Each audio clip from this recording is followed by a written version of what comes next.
I'm ready when you're ready. Bible study time. I'm gonna learn about the Bible. Supposedly we're already streaming to X, and now we are live on the YouTubes. On the Ugh. YouTubes! Hello everybody! Ricky here! Wow, you got big. Let's make you slightly less big. I can do it on my own. No, it's fine. No, don't touch anything. Yeah, don't touch anything! I make you fit.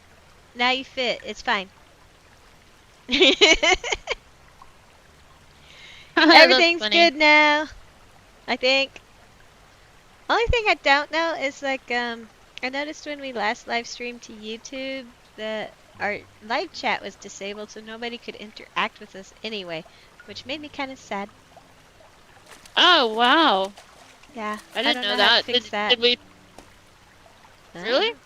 Yeah, I'm I don't dumb. know. Okay. I'll figure it I'm out. dumb. Yeah, you figure it out. Oh wait, I think it's active now. Live chat is active. Yeah, I think you have to get approved first. That's probably why. Oh, okay. Well, I posted in our live chat. We'll probably be the only ones live chatting, so there we go. Yeah, Oh, look I at don't think that! anyone watches us, so not a problem. Yeah, we are kind of losers. I'm sorry. I'm used to it. Yes, Uh, unfortunately. We're used to being losers. Oh well. Well, hello, BK. So our big plan today is probably really boring for everybody else. We are going to try no, to do it's a... exciting. What? You think so? We're going to try to do a Yes. Bible study.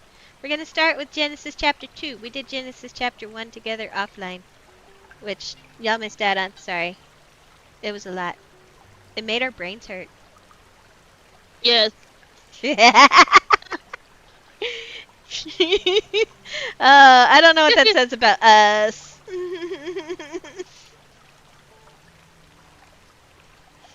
Alrighty.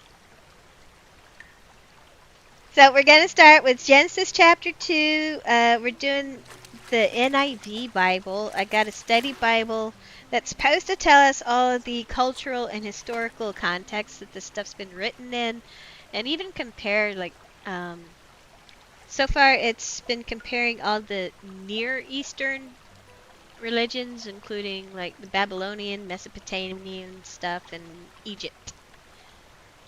So we didn't get too far when we did our Bible study last week, which we did offline, but we got through the creation of, Yeah. I guess, the earth, sort of, except the Bible study thing basically told us that creation in the context of Genesis is not necessarily like creating dirt out of nothing so much as giving an object purpose and function in the world, which I thought was very fascinating when we covered that. That was like mind-blowing to me. So it basically gave like separation of waters between the waters above and below, something about a vault that keeps them separate. So I don't know if that meant like adding physics in or gravity or something. Maybe it added gravity in. I'm not sure. But also like taking a piece of land and declaring that that piece of land is going to produce vegetation and have animals on it, like that sort of creation stuff. I thought that was pretty crazy because the last time I looked at a Bible, I was like a kid, and I mean, I was taught that God basically formed the earth out of the abyss, I guess, out of nothing. So that was really interesting to, see it through a different lens than what we're used to as, well, I'm an idiot that takes things literally, so learning this stuff is kind of cool, in my opinion. Yeah, I agree. So we are starting with chapter 2 today, and what I'll do is I'll read the section, and then there's also basically an explanation of certain verses. So when we come across that, I'll pause and then we'll go over the explanation and see if we can understand the explanation. 'Cause that seems to be important. That really changes the context of what you're reading. I think it's cool. You ready, BK? Are you ready? Yes, I'm ready, Ricky. Let's do it. Let's do it. So Genesis chapter 2, NIV version. Thus the heavens and the earth were completed in all their vast array. By the seventh day God had finished the work he had been doing, so on the seventh day he rested from all of his work. Then God blessed the seventh day and made it holy, because on it he rested from all the work of creating that he had done. And then we get to Adam and Eve. Verse 4, this is the account of the heavens and the earth when they were created, when the Lord God made the earth and heavens. Now no shrub had yet appeared on the earth, and no plant had yet sprung up, for the Lord God had not sent the rain on the earth, and there was no one to work the ground. But streams came up from the earth and watered the whole surface of the ground.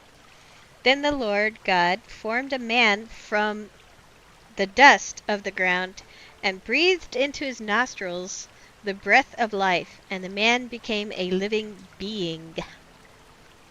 Being. Let's see. Bean.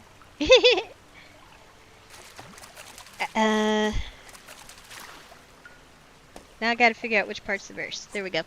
Now the Lord God had planted a garden in the east, in Eden, and there he put the man he had formed. The Lord God made all kinds of trees grow out of the ground, trees that were pleasing to the eye and good for food.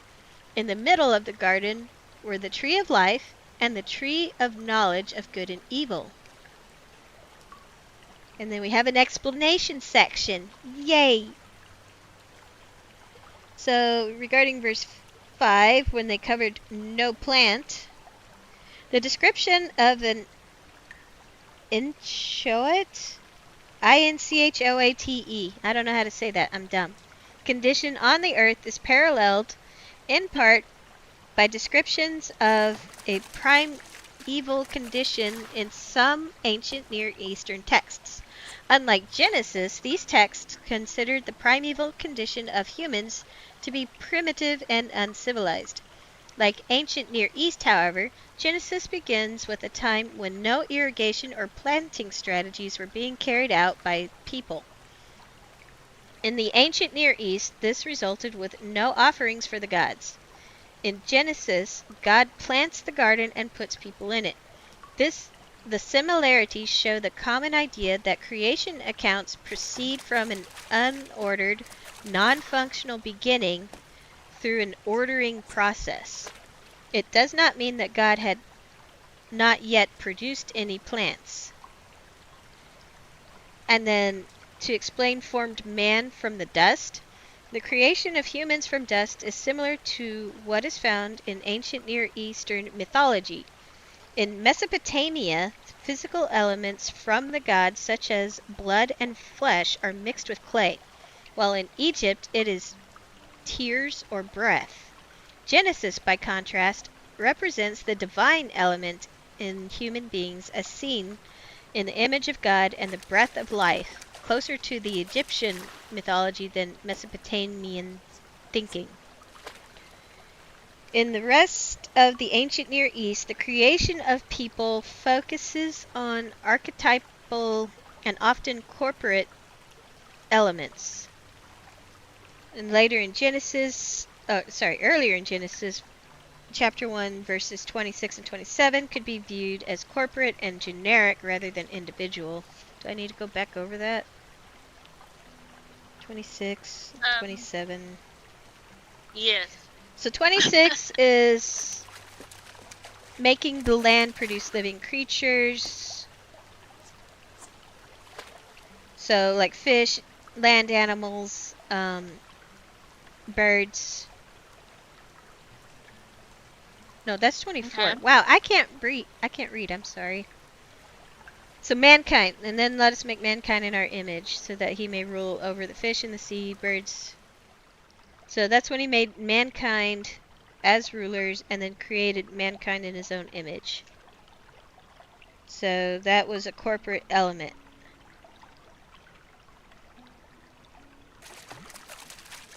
Here in chapter 2, there are archetypal elements that are identified. Man is made from the dust, and since he will also return to dust, which we will visit in chapter 3, all people can be seen as created from the dust, which will also be covered in Psalms. The creation of Eve from Adam's side, which is later in chapter 2, likewise expresses a relationship between man and woman that permeates the race. In these, Adam and Eve are archetypes representing all of humanity in their creation, just as they do in their sin and their destiny, or death, in chapter 3. Their function as archetypes does not suggest that they are not historical individuals. It only suggests that they function more importantly as representatives of the race. That's interesting.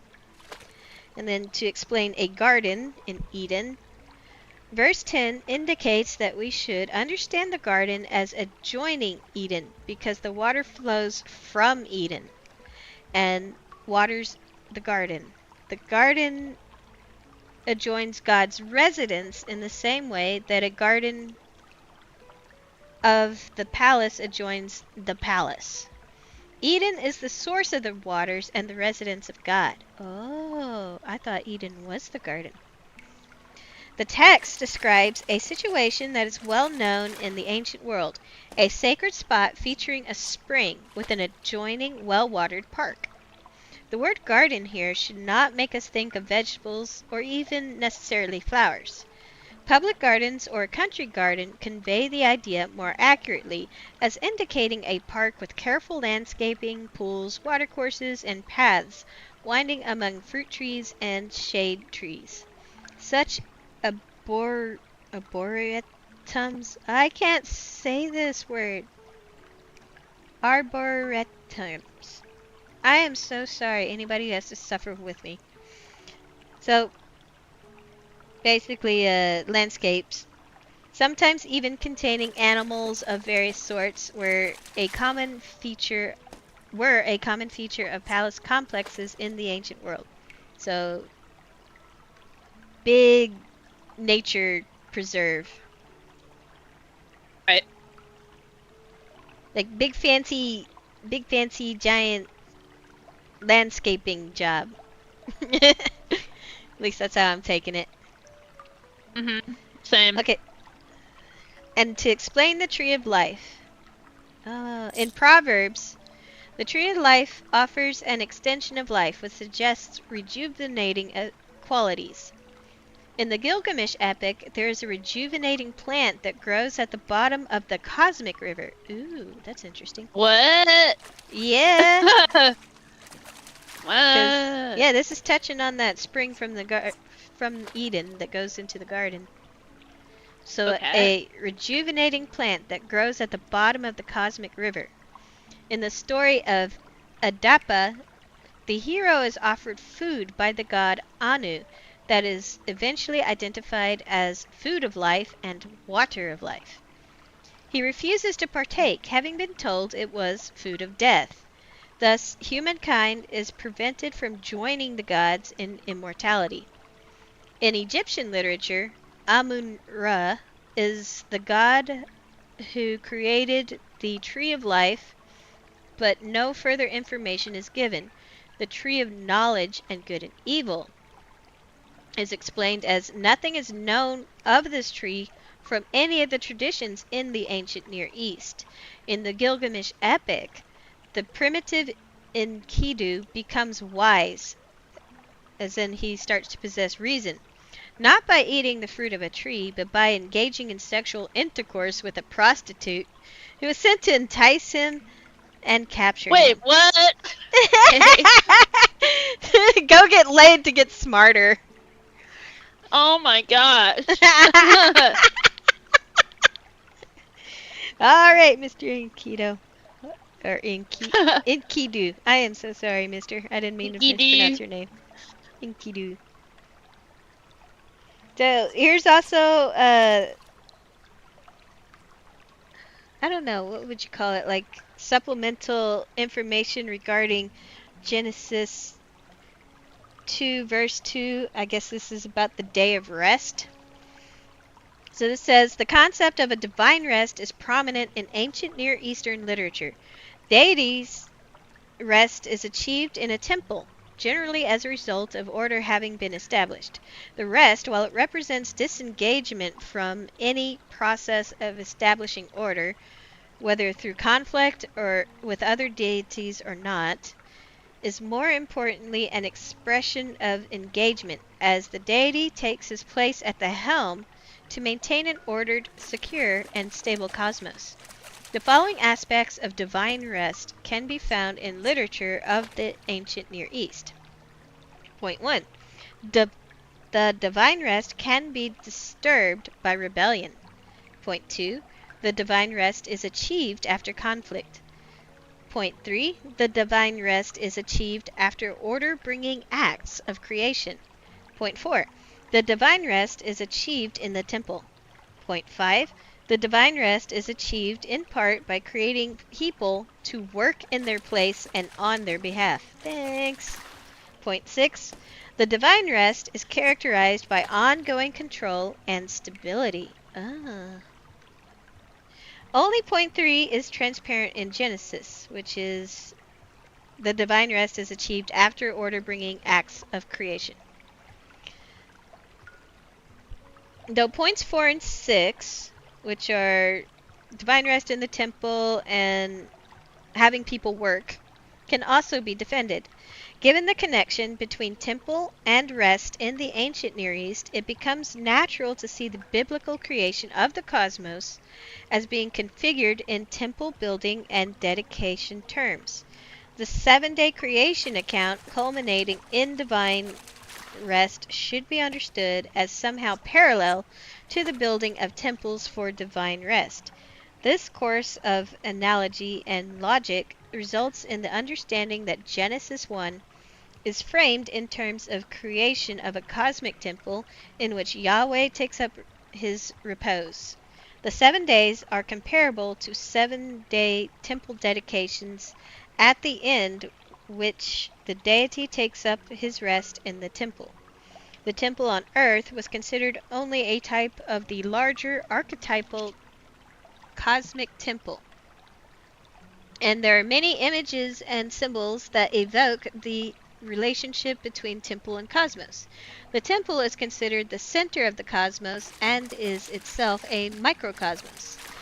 In Egypt, the temple contained within its sacred precincts a representation of the original primeval hillock that emerged from the cosmic waters. In Mesopotamia, the primary imagery of the temple was that it was the center of the cosmos. In Syro-Palestine, the temple is the architectural embodiment of the cosmic mountain. This concept is represented in Ugaritic literature as well as in the Bible, where Mount Zion is understood as the mountain of the Lord, which will be expressed in Psalms, and the place where his temple, a representation of Eden, was built. In Isaiah, the Lord indicated, and this is a quote, "Heaven is my throne, and the earth is my footstool. Where is the house you will build for me? Where will my resting place be?" That's the end of the quote. Here God indicates that the man-made temple cannot be considered the true temple. It is only a microscale representation of the cosmic temple. Psalms communicates a similar idea. Whoa. Yeah, so symbolism. Psalms communicates a similar idea by indicating that the temple was built on the model of the cosmos. Ideas like these are also found in literature from Mesopotamia that compares temples to the heavens and the earth and gives them a cosmic location and function.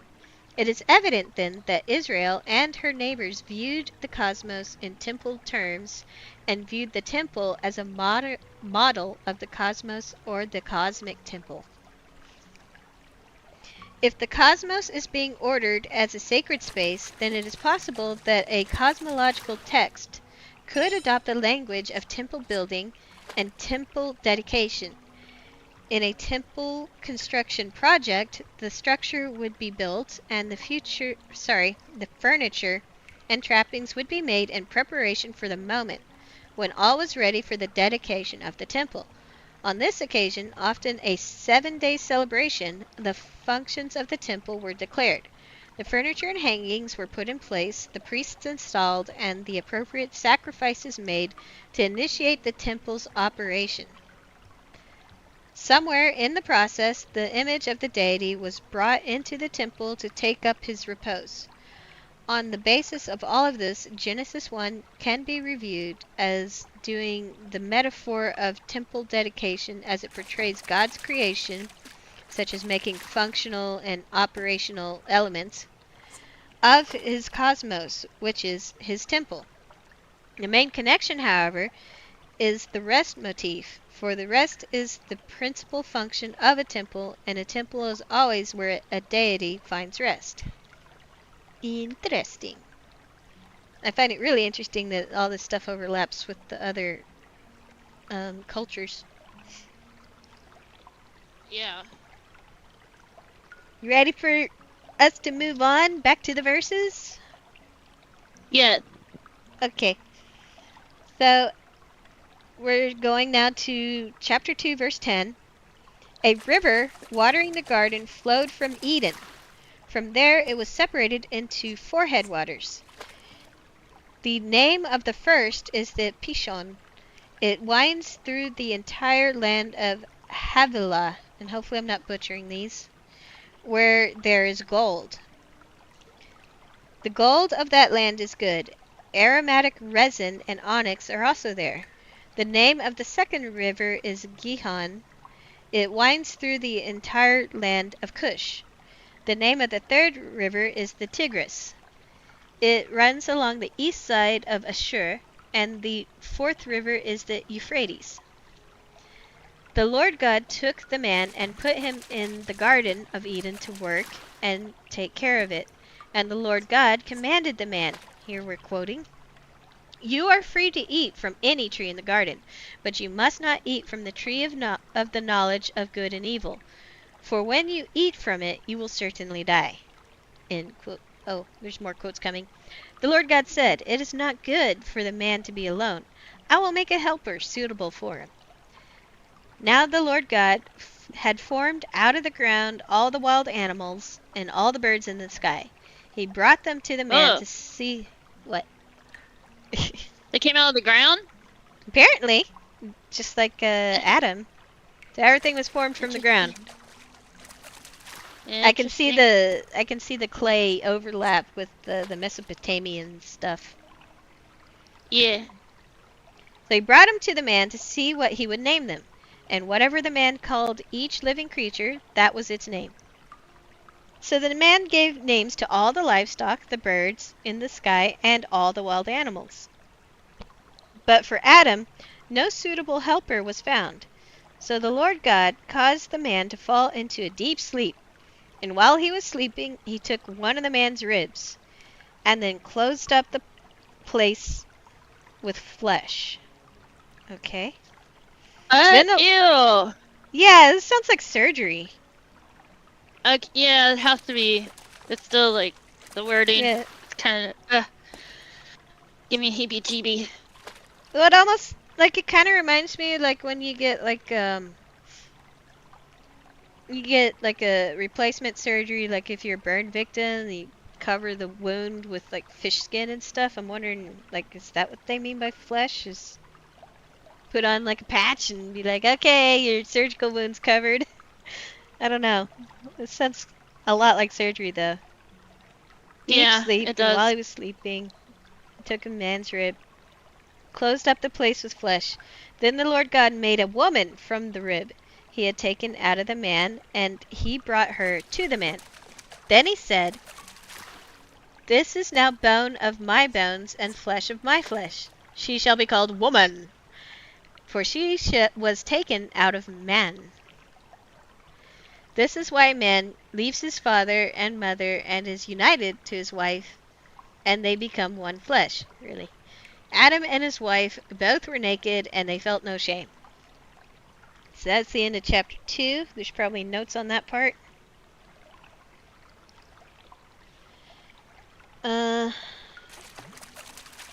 Okay, so these are notes covering from where we just started. The verse 10. What? Did you say pause? Did you? Oh yeah, I was just gonna pause 1 second and ask if you were streaming to YouTube also. Yeah. Oh, I YouTube don't and see it, X. so You done?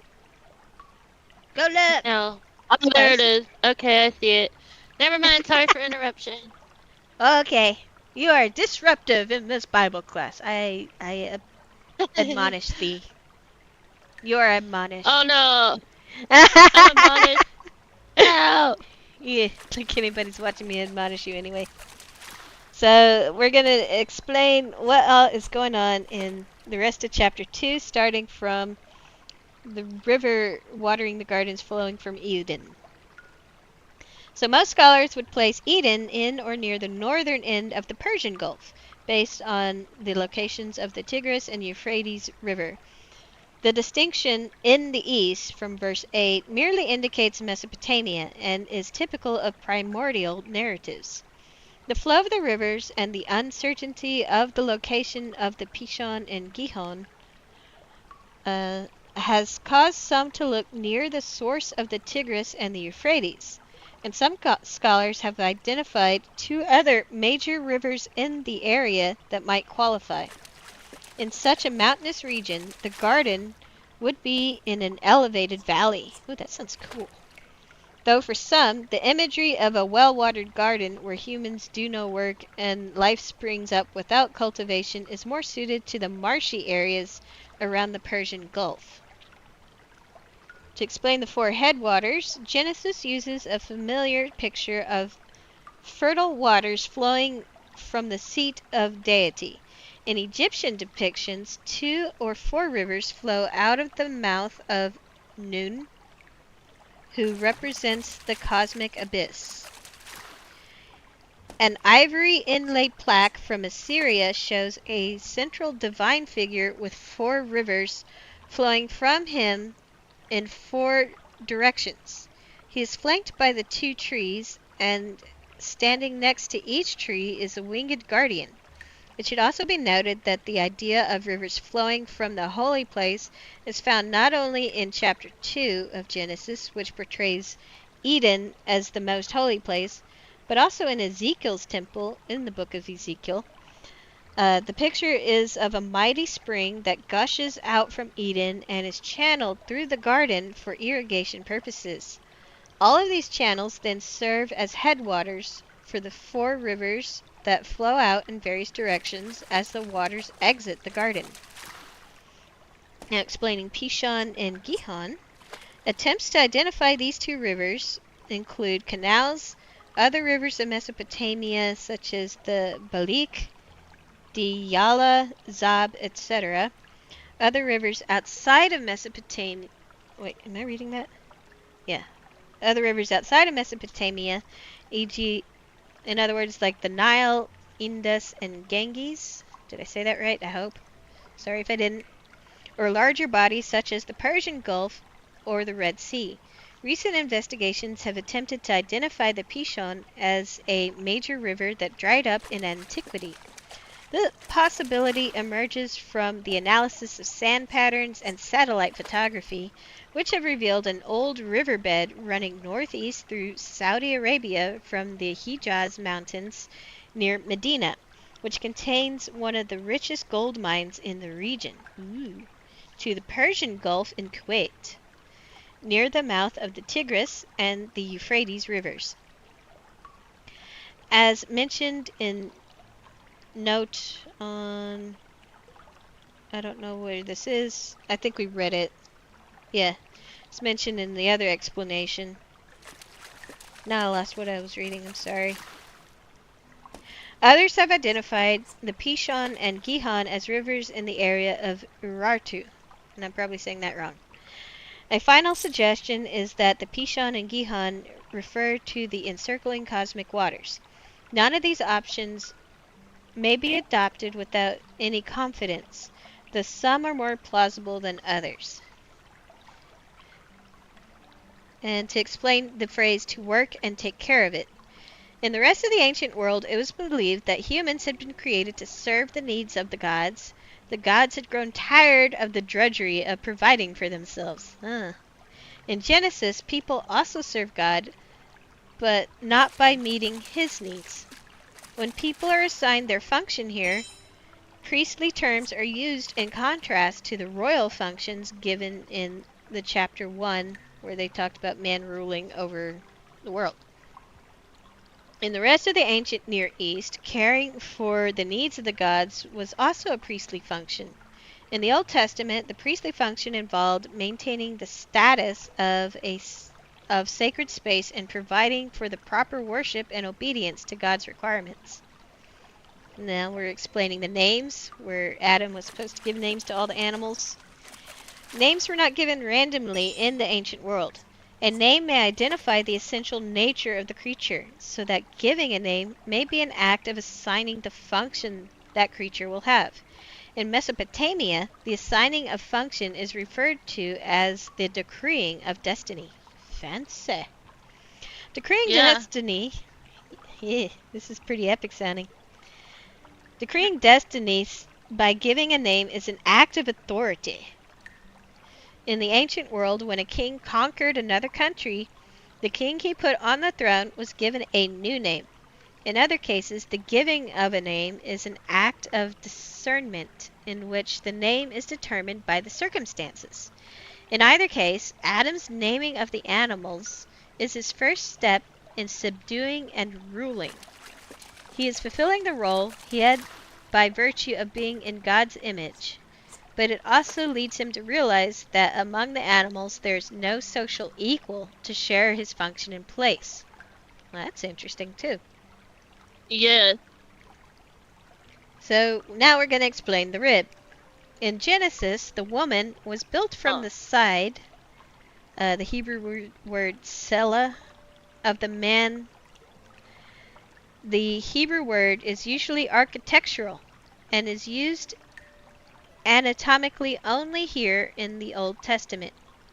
In Akkadian, the cognate term selah is also architectural and anatomical. Its anatomical its anatomical uses generally refer not to just bone, but to bones and flesh. So it's like pork rib, I guess. Oh So no. I could. I'm sorry, but like if you're saying bone and flesh, it's like that's the. I'm sorry. No. He's got the meat Okay. on the bone, the muscle, and the fat, and all that. I guess so. There's a bunch. It's not just pure calcium in there. It's everything.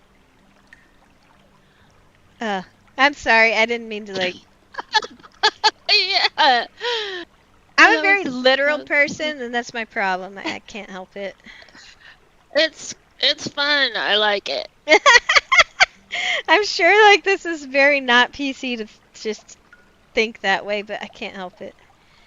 Uh, all right. So his rib bone had muscle, blood vessels, all that stuff. So it was a good sampling of his. So that's why when what did he say? When he took one of the man's ribs and then closed up the place with flesh, that makes more sense. Yeah, it does. Because he carved out And like this huge chunk of like big old beef rib out of the man and like okay, we need to put something in there because that's a gaping hole now. oh my uh, gosh. a little crazy. Yeah, that Oh is my god. wild. The yeah. Now that makes a lot more sense. Now we're gonna explain the leaves united and one flesh. The The what? text it says leaves and then ellipsis united Leaves? ellipsis. Yeah, let me look. You mean like Uh, up a tree like a leaf? Leaves? yeah, you're right. This is why a man leaves his father and mother and he's Okay. united to his wife and they become one flesh. So this is explaining that whole phrase. The text Oh, okay. establishes, yeah, a flesh line, whatever a flesh line is, which is stronger than a bloodline and causes the man to seek her out. Woman is recognized as being of, Whoa. yeah, woman is recognized as being of the same essence as man and therefore serving as his ally in sacred space. That is interesting. So basically, like the family unit, not just, your bloodline, your sons and daughters, but the actual family unit, the combining of man and wife is extremely important, is what it sounds like. Right. Oh, wow. Yeah, that's pretty epic because normally we think of just Yeah. bloodlines like the importance of, oh, my sons, my daughters, who cares about the wife? Yeah, exactly. Hey, we gotta uplift this. Yeah, that's cool. This is why this is interesting, especially since we don't have Hmm. like the dogma of a pastor that has just said the stuff over and over and over again and through his lens. Like this is taking the cultural significance, the language significance, and this is I'm learning more from this than I have as like a church kid. Right. Yeah, I mean, I'm so glad we're doing this. And I hope that more people think about it at least to try to understand. And if they did, I think we would be in a much better situation than we are right now. Yeah, and that's another thing too. It's like we're not just spoon feeding ourselves and taking things without thinking. We are trying our best to understand. Exactly. Educate ourselves. I've learned more through self education than I have through school, honestly. Yeah, I agree with that. Alright, you ready to learn about the significance of nakedness? Where they were both Oh, naked and they yeah. felt no shame. So, the significance of that. In Genesis, the nakedness of humans does not appear to be a negative comment, though it is contrasted through wordplay to the craftiness of the serpent in the following chapter. So it may return to it may refer to relative naivete. In contrast, ancient Near Eastern texts indicate that the primeval nakedness of people is a sign of a primitive and uncivilized condition. When Enkidu is civilized in the Gilgamesh epic, he is clothed by the woman who civilizes him. So not only did he have to get laid to get smarter, he ought to had to have this prostitute put clothes on him because he was just a brute. I won't have a man just running Yeah. around with his junk hanging out. Here, you wear this. I'm just imagining like Yes. this shrill voice. Though I don't think he Yeah. would want. Well, I don't know. If he's never bed a woman before, maybe he'd take the shrill voice one too. Maybe he's not picky. Right. I Yeah. don't know. I'm terrible. You're funny. Oh, I'm You're glad you think so. terrible Yes, and I am. funny. Oh, thanks. I appreciate that. So the Sumerian text. Oh man, how do I say this person? It's Oh no. EWE. Is that like you, like a sheep? E EWE? Yeah, so you. You.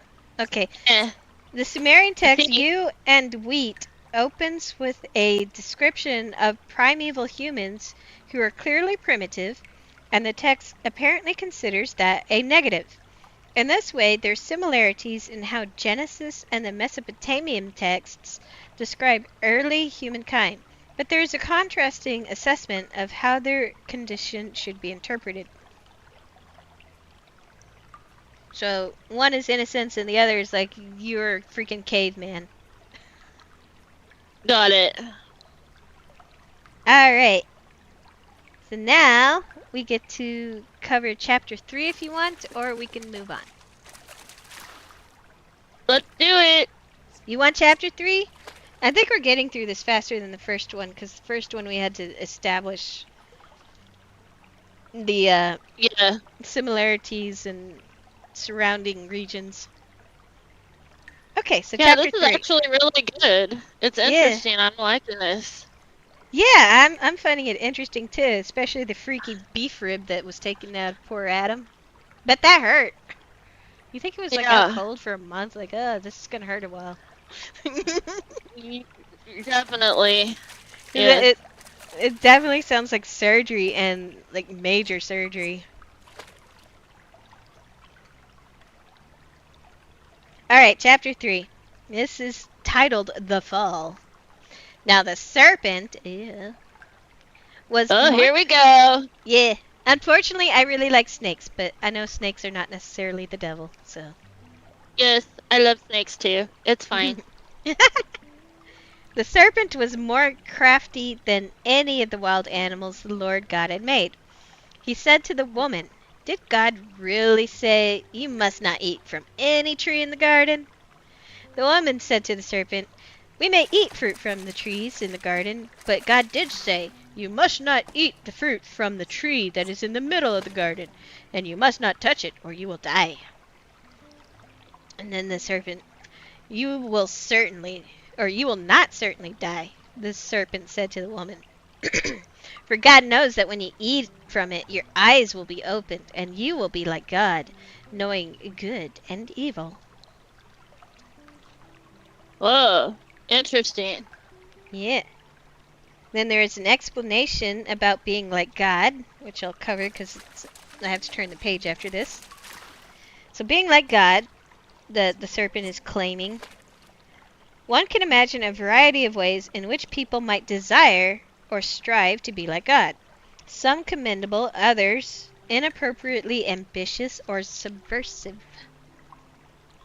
The aspiration targeted here is in the category of wisdom, a defensively laudable pursuit. In the ancient Near East, godlikeness pertains to the categories of splendor, like Enkidu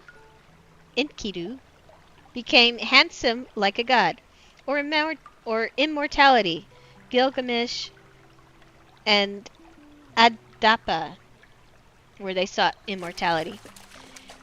It is interesting that Gilgamesh and Adapa both encounter a snake figure, and Enkidu achieves his godlikeness through a woman, who also gives him understanding. Ugh. Gilgamesh and Adapa fail to achieve immortality, both through an inability to eat the necessary food.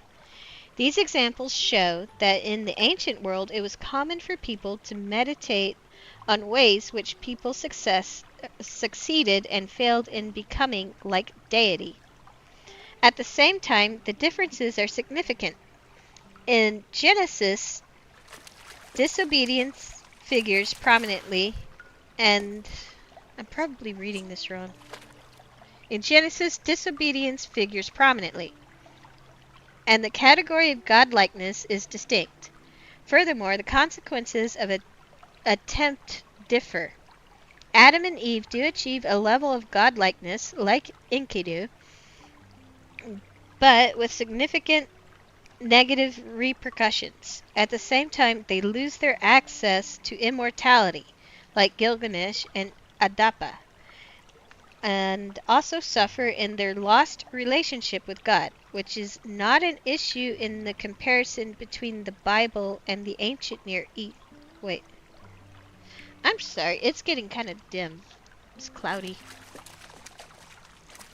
And these letters are small. Your old lady eyes would not be able to handle this, by the way. You'd need large text. Okay, so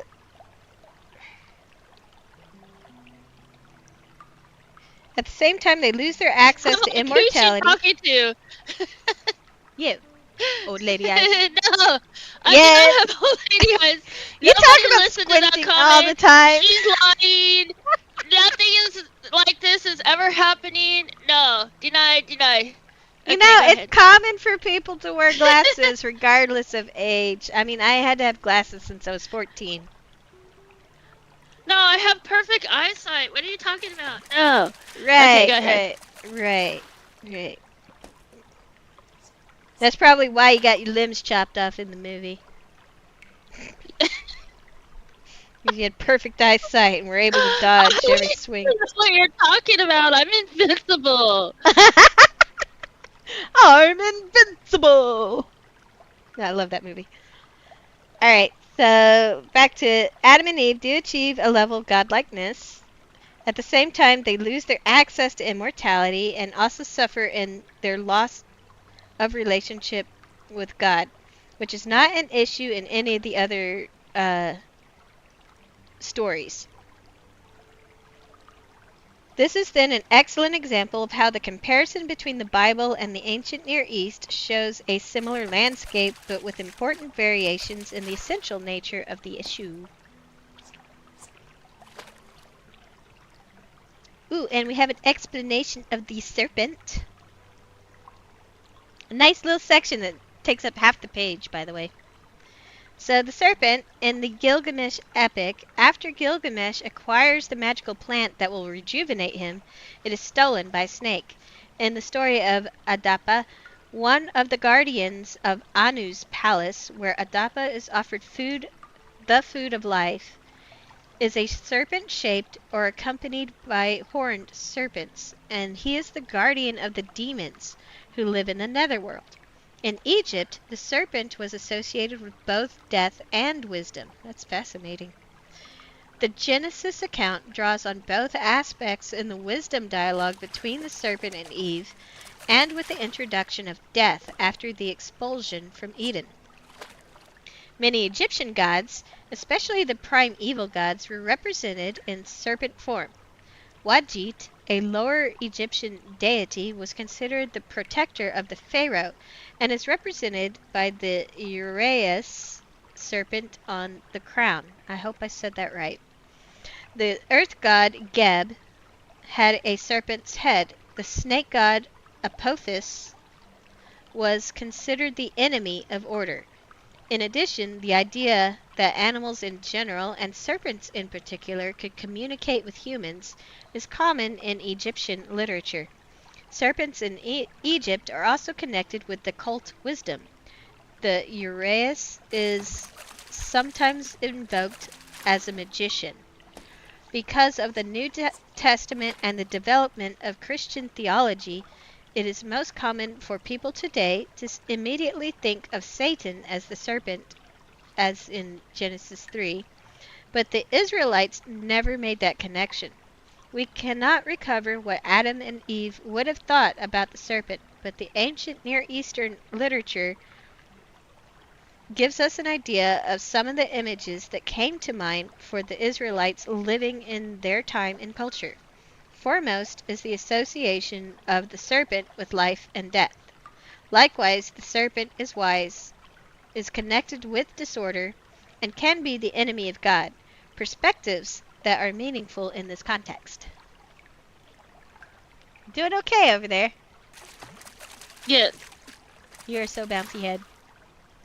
I know. I'm just leaning in. You know how I am. I can't sit still. If Twitchy. it gets interesting, I get more, I guess, animated. Sorry. Are you Hope it's doing not like too the dogs distracting. do when they see something interesting or hear something interesting and cock their head left and right? Yes. Basically, yes. Works for me. Okay, good. Phew. Alright. So now we shall continue the official verses. Starting with verse 6, we're still in chapter 3. When the woman saw that the fruit of the tree was good for food and pleasing to the eye, ooh la la, and also desirable for gaining wisdom, she took some and ate it. She also gave some to her husband, who was with her, and he ate it. Wait, so the serpent was talking to her, and he was just like, da-dee-da, oh, yeah, okay, sure, Yeah. what's this? So he was with her. Why didn't he say, wait? Anyway. Then the eyes of both of them were opened, and they realized they were naked. So they sewed fig leaves together and made coverings for themselves. Then the man and his wife heard the sound of the Lord God as he was walking in the garden in the cool of the day, and they hid from the Lord God among the trees of the garden. But the Lord God called to the man, "Where are you?" And the man answered, "I heard you in the garden, and I was afraid because I was naked, so I hid." Oh man, this guy sounded like a Oh retard. I'm man. sorry. He's like, la da da. My wife's talking to Did a you just snake. wait? Did you just say Adam sounds like a retard? Oh la Yes, I'm la. sorry. But Okay, hey, it's I me. mean, it just described Adam as like standing there all passively while his wife chats up a Yeah, serpent. It's like, hey, you want to try this fruit? Check it out. It's gonna make you smart. And he's just like, la di da di da. Oh, I get a bite too? Yay! Like, what is going on here? yeah. And then, I was scared, so I hid. Okay. Maybe we'll get Thanks. some good explanations, but holy cow, like, I'm Yeah. sorry. This is the way my brain works. Anybody who's offended, it's not intended that way. I'm dumb. So you get dumb people out of my dumb mouth. Well, I think they know. It says noobs do a Bible study, so it should be self-explanatory. Like, we don't know, we're noobs. Yeah, that's true. That's true. We don't know. We are noobs. Yeah. Okay. So after he said that he hid, God said, "Who told you that you were naked? Have you eaten from the tree that I commanded you to not eat from?" The man said, "The woman you put here with me, she gave me some fruit from the tree and I ate it." Oh my gosh. Why? Why do you sound Oh so my dumb? gosh! Why? Oh my gosh. Oh, You both are uh, morons. Holy cow. Okay. Then the Lord God said to the woman, "What is this you have done?" The woman said, "The serpent deceived me and I ate." Uh, So the Lord God said to the serpent, "Because you have done this, cursed are you above all livestock and all wild animals. You will crawl on your oh, belly, dang. and you will eat Thanks a dust. lot. And all the days of your life, and I will put enmity between you and the woman, and between your offspring and hers. He, I guess it means her offspring, will crush your head, and you will strike his heel." To the woman he said, "I will make your pains in childbearing very severe. With painful labor you will give birth to children. Your desire will be for your husband, and he will rule over you." To Adam he said, "Because you listened to your wife and ate fruit from the tree about which I commanded you, you must not eat from it. Cursed is the ground because of you. Through painful toil you will eat food from it all the days of your life. It will produce thorns and thistles for you, and you will eat the plants of the field. By the sweat of your brow you will eat your food until you return to the ground, since from it you were taken, for dust you are, and dust you will return." So now we move on to Adam, named his wife Eve because she would become the mother of all living. Okay, Wait, I have a question. So, yeah. because of what Adam did, literally the punishment was being a vegetarian? Not Or, necessarily, but I was so gonna he would say, have to because work hard. Adam, It was probably like I an mean, I, easy life, like, okay, yeah, you trees, you do your thing. No, now I have to do manual labor? What? Wait, yeah, why did you he put definitely, thorns on this thing? What's this thistle crap? It hurts. I can't eat the seeds right, anymore. I have to pick these thorns off? What the heck? yeah, Like, that's what I'm getting from that. mhm. I just have to say, vegetarianism, I mean, it is a punishment, so that was all. It was bad, it was bad. Alright, go ahead. Alright, we're almost done with this chapter, by the way. So Adam named his wife Eve because she would become the mother of all the living. Which Eve, I think, means like before or something like that. The Lord God made garments of skin for Adam and his wife and clothed them. So I'm assuming leather, because otherwise that's Yes, freaky. We don't need Hannibal. And the no. Lord God said, "The man has now become like one of us, knowing good and evil."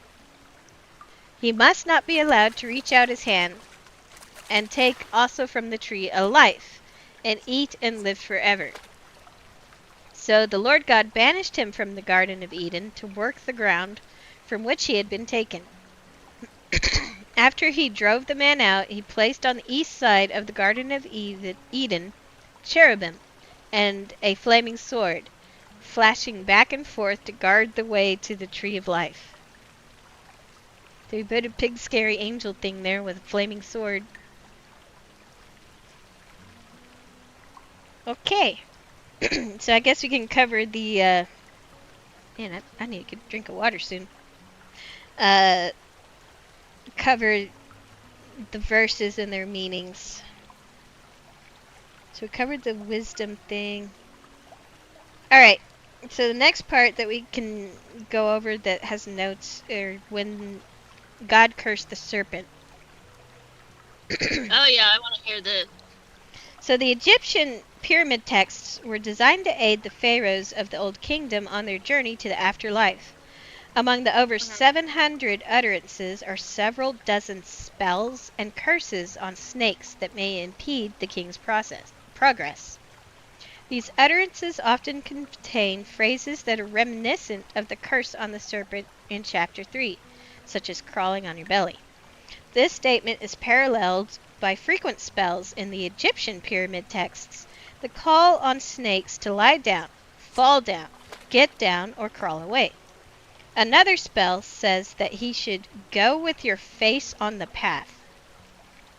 These suggest that when God tells the serpent that he will crawl on his belly, there's no suggestion that the serpent had legs that he now loses. Instead, he's going to be docile rather than in an attack position. The serpent on its belly is non-threatening, while the one reared up is protecting or attacking. In the command eat dust, not a comment about the actual diet of snakes, but likely a reference to their habitat. Again, the pyramid text shows some similarity as they attempt to banish the serpent to the dust. The serpent is a creature of the netherworld. That is why the pharaoh encounters it on his journey, and denizens of the netherworld were typically portrayed as eating dust. There is no suggestion that the Israelites are borrowing from the pyramid texts, only that these texts help us determine how someone in the ancient Near East might understand such words and phrases. Now to explain banished, let's see, this is from the end of the chapter when he banished Adam and Eve from Eden. In the ancient Near East, there is no time where sin begins, no point when humanity moves from a positive relationship with the deity into a worse position. There's no sense of people once being in sacred space but then banished. It was common in the ancient world to portray before and after pictures with regard to human death and the relationship between God and humanity. But Genesis identifies different elements in the portrayal and reflects a different theology. Now, cherubim.